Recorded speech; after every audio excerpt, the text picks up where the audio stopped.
कर्नाटकात एफआयआर होणं बेकायदेशीर, 0 एफआयआरचा अधिकार कर्नाटक पोलिसांना नाही. अपघात असल्याने आधी एडीआर होतो, मग एफआयआर होते. मुख्यमंत्री फडणवीसांची माहिती. आखाती देशातल्या युद्धाचा परिणाम आता पेट्रोल आणि डिझेलवर. अमरावतीत पेट्रोल पंपावर नागरिकांची मोठी गर्दी, वाहनधारक तासनतास रांगेत. मावळमधल्या कार्ला गडावर चैत्री यात्रेनिमित्त मोठ्या संख्येने भाविक दाखल होतात. मात्र या मार्गावर जागोजागी भक्तांनी फ्लेक्स लावल्यामुळे अपघाताची शक्यता.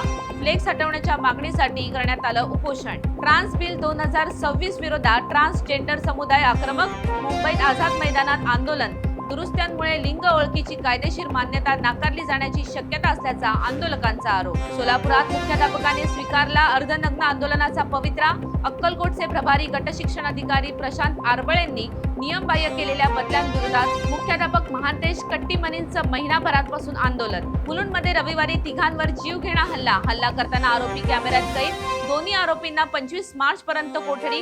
हल्लेखोराचं राजकीय कनेक्शन असल्याची माहिती. पिंपरी चिंचवडमध्ये 2 कारची समोरासमोर धडक. 3 जण गंभीर जखमींवर रुग्णालयात उपचार सुरू. नाशिकच्या मालेगावमध्ये 21 वर्षीय महिलेचा प्रसूतीनंतर संशयास्पद मृत्यू.